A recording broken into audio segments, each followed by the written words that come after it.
Magandang umaga sa inyo lahat mga kababayan. Kumusta na kayo dyan? So ako ay nandito sa aking bukirin. Tinitingnan ko yung mga pananim ko dito mga kababayan sa aking bukirin. Yung unang tanim ko nga mais mga kababayan. So yung mga mais dito ay ano pa, malaliit pa, no? So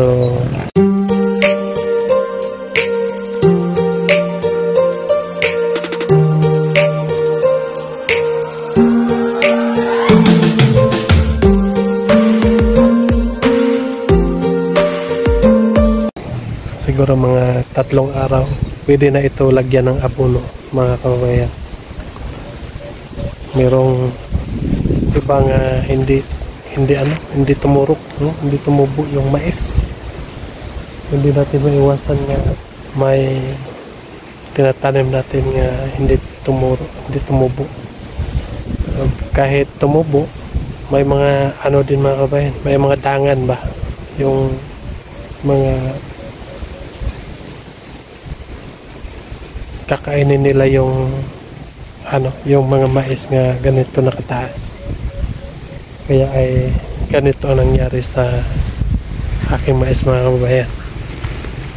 So mabuti na lang ay hindi masyadong marami ang nawala ng mais. So kailangan natin ito taniman ulit para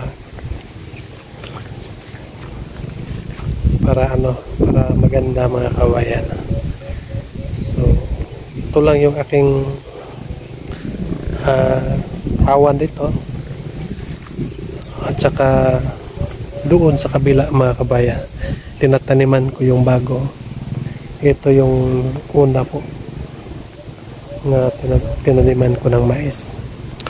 So maganda na lang mga kababayan nga meron akong libang-libangan dito, no? Mahirap kasi kapag lagi lang tayong nakaupo, wala tayong ginawa. Ang sabi ng kaya ay habang may kaya pa tayo, habang malakas pa mga kabayan, so magsipag-sipag muna tayo. Sipag-sipag muna ako dito sa kabukiran. Sa bagay po ay meron naman akong mga lupain dito. So ang kulang lang sa pagtiyaga-tiyaga mga kababayan, no? Magsipag-sipagan muna ako mga kababayan dito sa aking bukirin na para hindi gutumin yung mga kabataan. Tulad namin nung una mga kababayan nga grabing hirap ang pinagdaanan namin. Pero nakikita ko naman sa mga magulang namin nga masisipag naman mga kababayan. Araw-araw naman sila napupunta sa aming bukirin maghanap buhay. Pero sobrang hirap ang buhay namin kahit sila ay araw-araw nandito sa bukirin namin. Yung tatay ko, sobrang sipag yung tatay ko mga kabayan. Yung mama ko, masipag din yung mama ko. Pero ako ba nga, bakit kaya masipag yung mga magulang namin, pero bakit kami ay mahirapan sa kahit sa pagkain lang. Ngayon, so alam ko na kung bakit nahirapan kami nung una, na masisipag naman yung mga magulang namin. Kaya pala ay yung tatay ko nung una mga kabayan, yung papa ko, kapag maghawan siya sa bukirin niya dito sa kabila, isang harvest lang yun. Magtanim siya ng mais doon. Pag harvest niya ng mais mga kababayan, lipat naman po siya doon sa kabila. Doon naman po siya magtanim, no?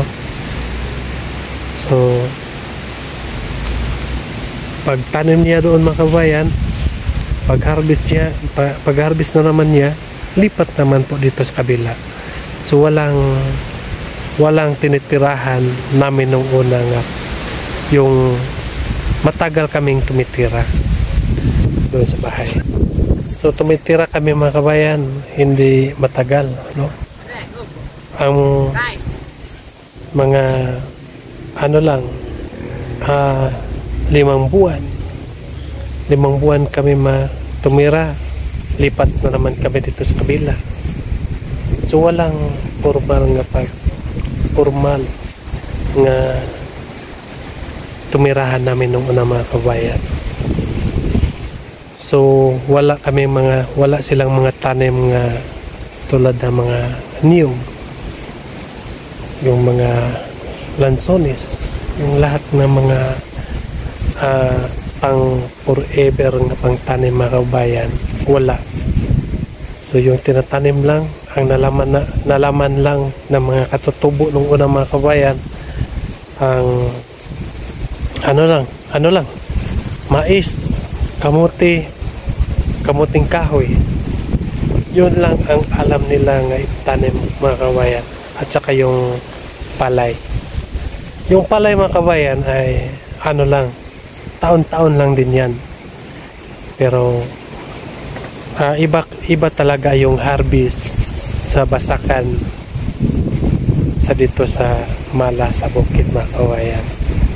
Malaki ang pagkaibahan. Dahil kung sa Basakan mga kabayan, marami kang ma-harvest doon. Dahil inaalagaan, no? May tubig, no? Kapag mainit, pwede mo lagyan ng tubig. So kaya ay mas malaki ang harvest doon sa Basakan kaysa dito sa Mala, sa Bukirin mga kabayan. So kaya ay yun pala mga kabayan, nga kahit sila ay masisipag, yung magulang namin ay masisipag, hanggang doon lang sila mga kabayan. Hindi tulad ng mga Bisaya, kahit pumunta sila dito sa amin, yung bata pa ako mga kabayan, bumili sila ng lupa 1 hektar. Pagkatapos mga kabayan, tinaniman nila mga kabayan ng iba-iba. Unang-unang tanim nila mga kabayan, nagtanim sila ng mais. Pagkatapos sa mais, nagtanim sila ng saging. Pagkatapos sa saging, nagtanim sila ng mga niyog. At saka yung mga prutas, mga lansones, no? May mga tanim silang sa 1 hektarya, 10 klase ang nandoon sa kanyang lupa, nandoon sa kanyang bukirin. 10 hektarya lang yan mga kababayan. Yun mga kababayan, ay napaisip ako nga yun pala.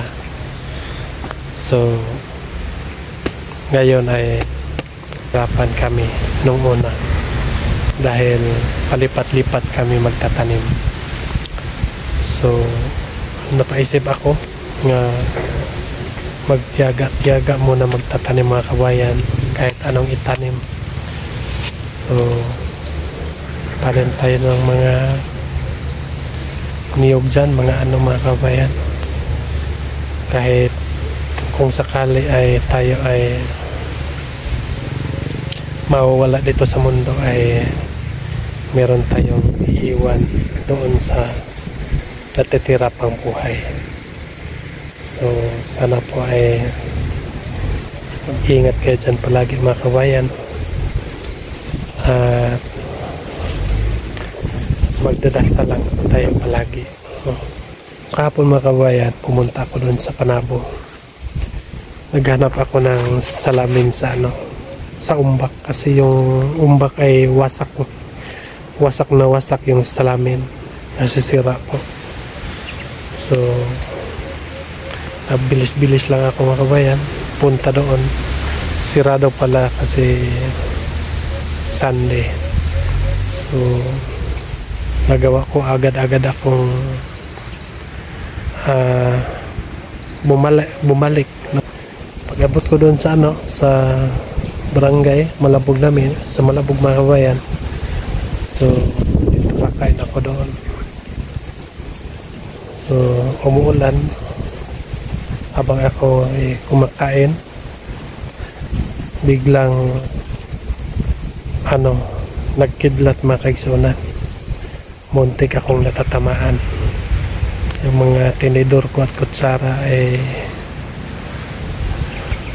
nabitawan ko mga kabayan sa sobrang lakas ng impact ng kidlat. So nag-aapoy doon sa malapit sa amin mga kabayan. Sumabuti na lang ay hindi ako natamaan doon mga kabayan. Doon lang sa kilid. So malaking pasalamat ko ng Panginoon. Mabuti na lang ay iniwas pa ako ng Panginoon sa ganon nga mangyayari mga kabayan. So tayo ay hindi natin alam kung kailan matapos ang ating buhay. So dapat ay lagi lang tayo magdadasal mga kabayan. Ayun po mga kabayan, ako ay magpapaalam na po sa inyo. Maraming salamat sa inyong lahat nga nanonood ng aking YouTube.